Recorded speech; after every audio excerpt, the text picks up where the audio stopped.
Okay. Hello dan Assalamualaikum. Dan pada hari ini kita akan mempelajari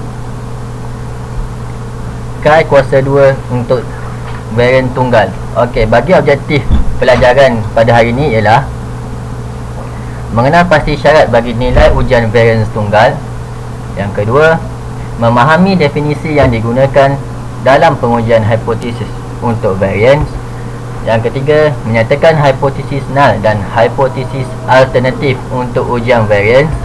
Dan yang keempat, menyatakan 5 langkah yang digunakan dalam pengujian hipotesis untuk varians.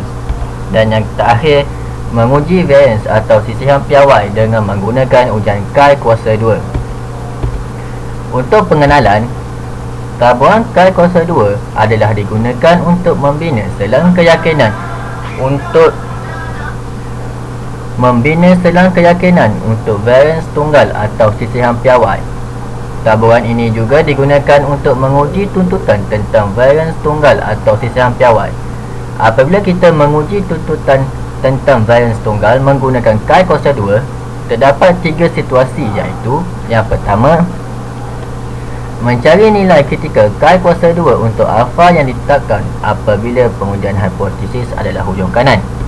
Yang kedua, mencari nilai Chi kuasa 2 untuk alfa yang ditetapkan apabila pengujian hipotesis ialah hujung kiri.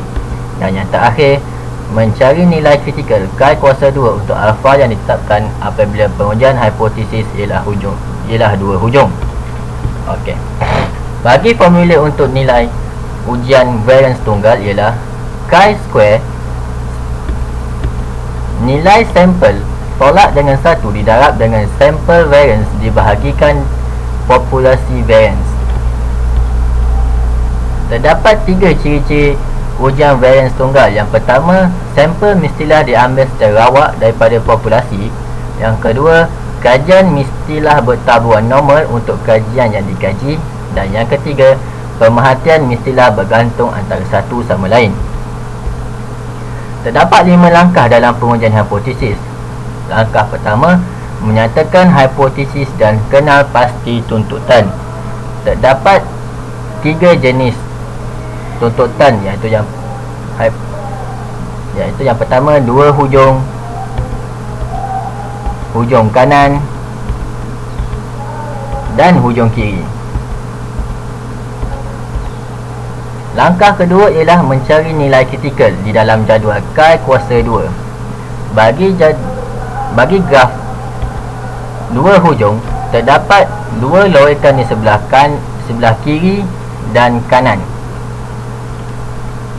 Bagi hujung kanan, lorekan hanya berada di hujung kanan dan lorekan kiri hanya berada di hujung kiri.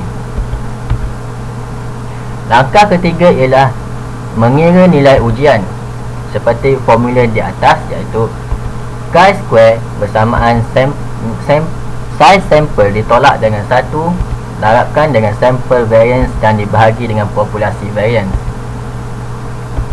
Langkah keempat ialah kita akan membuat keputusan untuk menolak atau tidak menolak hipotesis null. Dan langkah kelima, kita akan buat rumuskan hasil, iaitu untuk menolak hipotesis null, bukti mencukupi untuk.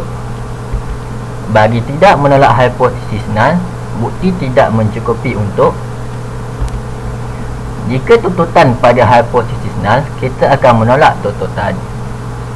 Jika tuntutan pada hipotesis alternatif, kita akan menyokong tuntutan. Okey, di sini saya sertakan dengan contoh.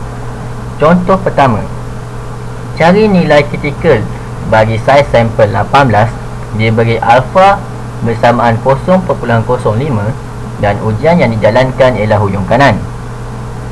Jika nilai ujian adalah 23.114, apakah keputusan yang dapat dibuat? Okey, penyelesaiannya ialah langkah pertama.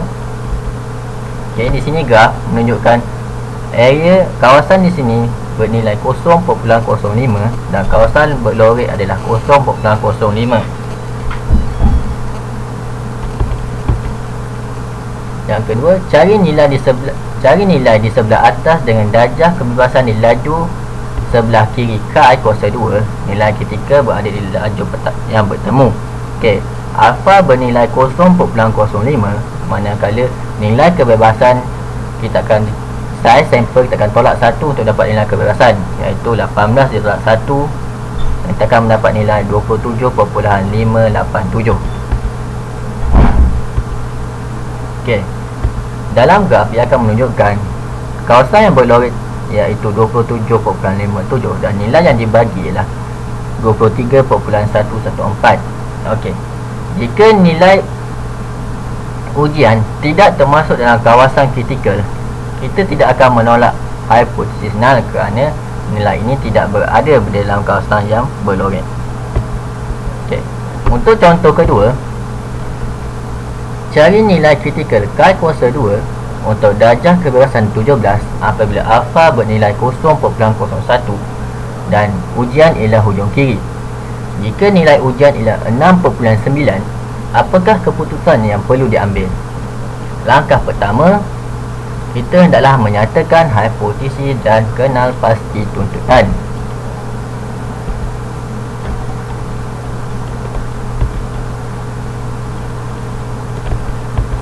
Langkah kedua, kita akan mencari nilai kritikal.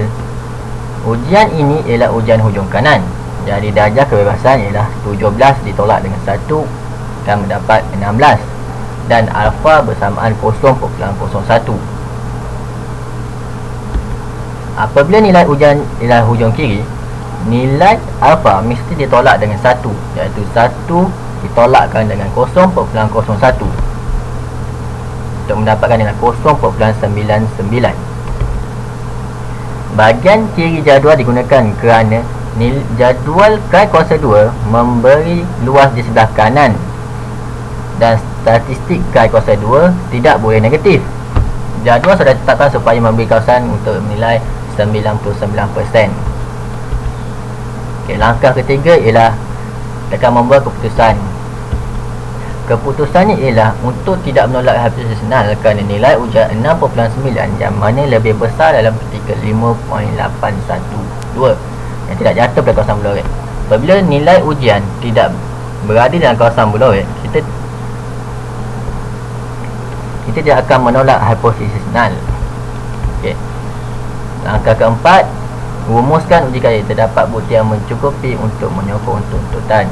Okey, untuk contoh terakhir ialah cari nilai K kuasa 2 untuk darjah kebebasan 20 apabila alfa bernilai 0.01 dan nilai dan ujian 2 hujung.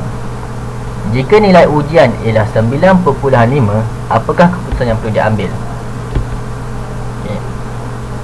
Untuk penyelesaiannya ialah apabila ujian 2 hujung dijalankan, kawasan itu mesti dipisahkan. Katakan kawasan di sebelah kanan mempunyai nilai yang besar iaitu 0.005 dan kawasan di sebelah kanan mempunyai nilai lebih kecil iaitu 0.995. 0.995 dan 0.005. Nilai K kuasa 2 tidak boleh negatif. Oleh itu kita dah menggunakan nilai alfa yang jadual iaitu 0.005 dan 0.995 dengan darjah kebebasan iaitu 21.